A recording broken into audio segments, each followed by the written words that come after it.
So, when are you really under arrest? Is it the moment you hear the click of handcuffs or when you're placed in the back of a police car? The answer might be a whole lot simpler than you think. And we know that because of a wild roadside chase back in 1967 that forced Canada's Supreme Court to decide the exact moment an arrest actually happens. And believe it or not, that decision still stands today. It all comes down to this one kind of surprising question. Can just grabbing someone's shirt be enough to put them in the lawful custody of the police? This was the absolute core of the legal puzzle that went all the way to the top. Okay, so let's set the scene. It's Toronto, June 10th, 1967. An officer, Constable Kerr, is on duty and he spots a guy, James Whitfield, who he knows has an outstanding warrant. Whitfield's car is stopped in traffic, so Kerr walks up, reaches into the open window, grabs Whitfield's shirt with both hands, and says the magic words, "You are under arrest." Well, Whitfield wasn't having it. He slams on the gas, the car lurches forward, breaking the officer's grip, and he speeds off. A clean getaway. Or was it? And that one moment, that getaway, created this huge legal headache. See, was Whitfield guilty of resisting an arrest in progress, or had he already been arrested, which would mean he was guilty of escaping custody? It sounds like a small difference, but in the eyes of the law, it was everything. So at first, the Crown charged him and got a conviction for escaping lawful custody. I mean, it seems pretty straightforward, right? The officer said he was under arrest, had a hold of him, and he took off. Case closed. But Whitfield's lawyers, they saw a tiny little crack in that logic, and they were determined to break it wide open. And here's the argument they made, and it's a good one. To be guilty of escaping custody, doesn't it make sense that you have to actually be in custody to begin with? Was a hand on his shirt really enough to legally put him in custody? Or was he just in the process of being arrested when he fled? That right there is the question this whole thing hinged on. Now, this wasn't just lawyer splitting hairs. This was critical because the criminal code had two totally separate charges for these actions, and you couldn't just swap them out. The prosecution had to prove they picked the right one from the very beginning. So let's break it down.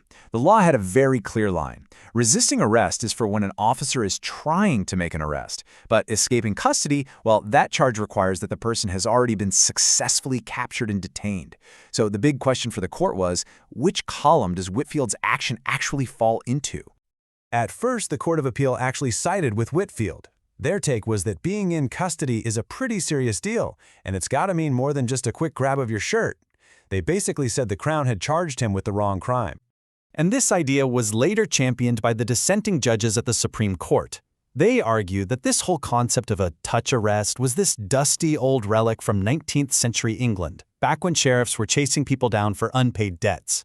They said, look, that's about money. This is about modern criminal law.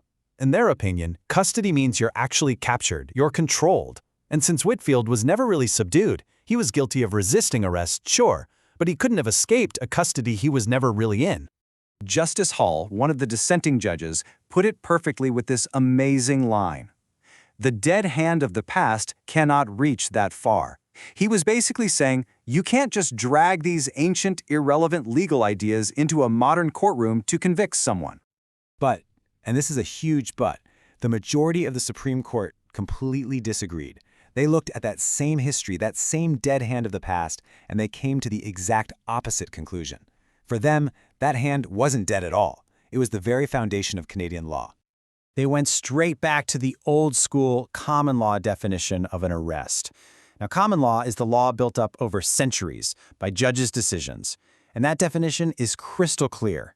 An arrest is the actual seizure or touching of a person's body with a view to his detention.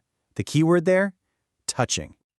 So the majority just flat out rejected the idea that there could be different kinds of arrests. They said you can't have a technical arrest that's somehow less real than a custodial one. For them, the law was black and white. And Justice Judson, who wrote the majority opinion, laid it out as plainly as you possibly can. An accused is either arrested or he is not arrested. Period. No in between. No gray area. The second the legal boxes were ticked, the arrest was a done deal. Okay, so you might be wondering, why on earth would they stick with such an old rule? Well, they argued it was based on really important public policy. The whole point of the slightest touch rule is actually to prevent violence. The idea is, the moment an officer lays a hand on you to make an arrest, the law says you have a duty to stop and submit peacefully. It's designed to stop things from escalating into a dangerous fight for everyone involved. So you've got these two powerful, completely opposite arguments sitting in front of the highest court in the land. And with that, the Supreme Court of Canada was ready to make its final call, a decision that would echo for decades to come. The verdict came down to a 5-2 vote. A clear majority decided to stick with that centuries-old common law principle. And with that, the Court of Appeal's decision was completely overturned. James Whitfield's original conviction for escaping lawful custody was put back in place. He was guilty.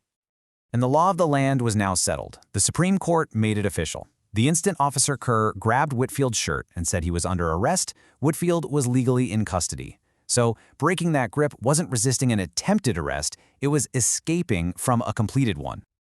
And that brings us right back to today. That principle, born from 19th century debt collection laws and cemented in a 1960s card chase, is still how arrest is defined in Canada. It's the precise moment the state can legally take control of a person. So the question I'll leave you with is this. In our modern world, does this simple, centuries-old rule of the slightest touch still work to keep the peace? Or is it an idea whose time has passed?